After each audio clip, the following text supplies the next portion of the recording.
Kepala Kantor Komunikasi Kepresidenan Hasan Nasbi menjelaskan definisi presiden berkantor di IKN. Hasan menjelaskan presiden akan tetap berkeliling ke daerah-daerah lain jelang purna tugas. Hasan juga membeberkan dalam waktu dekat tanggal 13 September Presiden Jokowi akan gelar rapat kabinet paripurna di IKN. Presiden kan akan menghabiskan sisa masa jabatan sampai 19 Oktober. Ya begini, kalau definisi Bapak Jokowi berkantor itu jangan dimaknai Pak Jokowi tinggal di kantor, terus selalu ada di kantor atau selalu ada di Kalimantan Timur.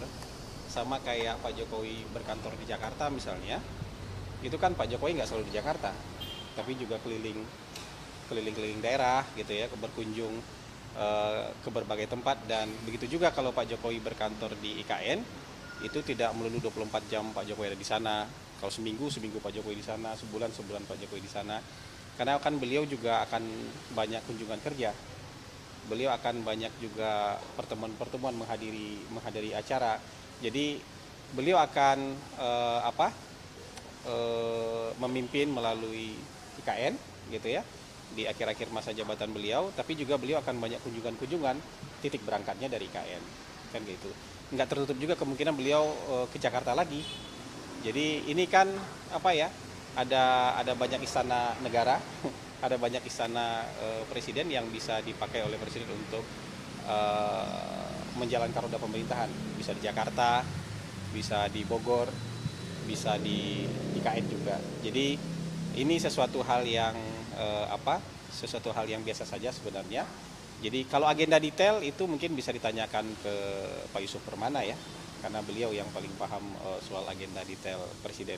Tapi yang kita tahu bahwa nanti akan ada rencana rapat kabinet paripurna di IKN tanggal 13. Karena para menteri juga sudah diundang untuk saya dapat informasi para menteri sudah diundang untuk ikut rapat kabinet di IKN nanti. Bang, kalau ada tamu ke negara itu berarti ntar presiden juga akan menerima tamu negara di IKN juga, Bang? Di sana ada ruangan yang sudah bisa untuk menerima tamu negara kan. Jadi tidak tertutup kemungkinan itu. Tapi kalau misalnya harus di sini juga nggak masalah kan. Jadi presiden kan nggak beli tiket kalau mau pergi-pergi kan, presiden nggak beli tiket. Presiden ada pesawat kepresidenan. Jadi kalau misalnya acara menyambut tamu negara harus di Jakarta, ya beliau bisa di Jakarta. Tapi tempat di sana juga sudah bisa. Untuk menerima tamu negara juga sudah ready gitu untuk menerima tamu negara. Jadi nggak tertutup kemungkinan untuk itu.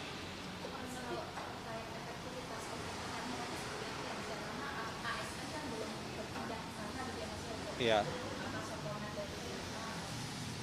Ya pemerintahan kan tetap bisa berjalan dengan baik ya. Presiden memerintah dari Bogor juga bisa berjalan dengan baik. Presiden dari Jogja juga bisa dengan baik. Sekarang kan kita sudah dibantu dengan teknologi. Toh menteri-menteri kan standby di kantornya masing-masing. Kepala badan standby di kantornya masing-masing untuk menjalankan arahan dari presiden. Dan sekarang kan kita nggak terhalang lagi karena teknologi sudah sangat maju kan. Bahkan rapat pun kita juga bisa dengan virtual kan. Bisa hadir langsung, bisa juga dengan virtual. Perintah-perintah juga bisa diberikan presiden melalui sambungan telepon, bisa lewat rapat virtual, atau bisa memanggil pejabatnya langsung. Jadi menurut saya nggak ada masalah dengan efektivitas pemerintahan. Jadi bukan berarti ada di IKN kemudian tiba-tiba presiden terputus dari dunia luar, kan nggak begitu. Kita kan sudah tersambung dengan teknologi gitu. Tentu akan ada ASN yang mendampingi presiden untuk mendukung kebutuhan presiden di sana.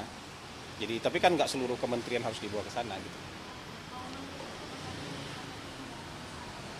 Saya belum dapat informasi siapa saja yang akan sana. Tapi kalau untuk rapat kabinet ya pasti ada Mensesnek dan ada sekretaris kabinet kan di situ kan, gitu.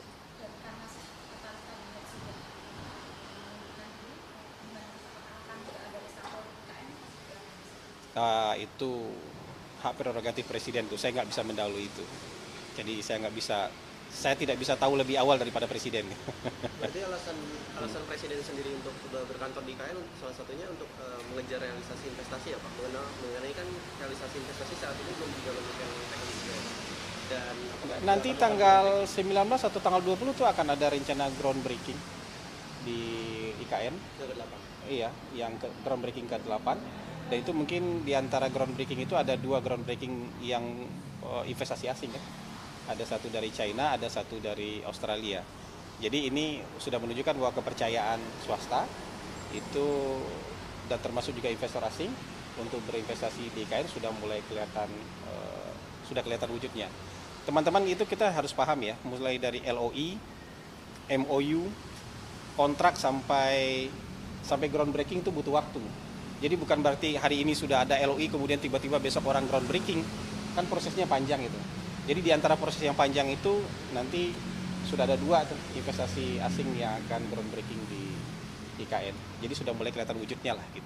Ya, konfirmasi kembali Pak, kan memang perjalanannya panjang, tetapi memang apakah alasannya adalah untuk Ya bisa banyak hal, itu presiden sendiri yang tahu kebutuhan-kebutuhan itu. Tapi yang jelas Pak Jokowi juga ingin memperlihatkan kepada publik bahwa sudah ada yang selesai di IKN, sudah ada yang bisa beroperasional di IKN. Jadi kalau dilanjutkan tidak berapa lama lagi tentu IKN itu sudah bisa berfungsi. Untuk investasi yang dari China dan Australia itu bergerak di sektor apa Pak? Energi, pangan, atau telekomunikasi? Iya, kalau tidak salah yang dari China itu mixed use ya, itu mungkin ada campuran jasa, ada perhotelan, ada mall, ada perkantoran. Yang Australia kayaknya pendidikan sekolah kayak. Itu murni asing atau ada juga Murni asing. Mas, soal kebijakan ini Pak, BBM kan Ini terakhir ya, sudah selesai ya. Kalau itu masih dikaji itu. Masih dikaji, belum ada putusan sampai sekarang. rapat-rapat gitu. Sampai sekarang belum ada Berarti keputusan. sidang kabinetnya akan membahas tentang masalah Kita nggak tahu. Agenda sidang ada di sekretariat kabinet. Gitu. Saya nggak bisa tahu lebih dahulu dari mereka.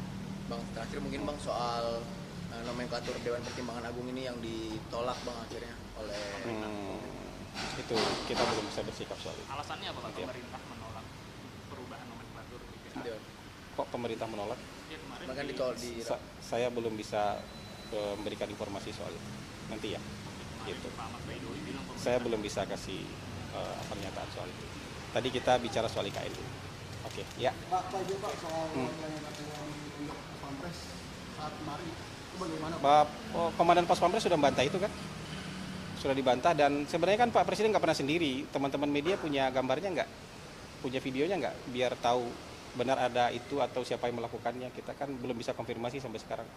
Karena dari Pas Pampres kan sudah nyatakan tidak ada dari mereka kan. Untuk SOP warga yang mendekat ke Presiden bagaimana Pak? Kalau di sana sendiri? Iya itu kan diatur oleh Pas Pampres. Iya itu diatur oleh seperti biasa aja. Yang mendekat ke Presiden kan harus dapat clearance dari Pas Pampres kan.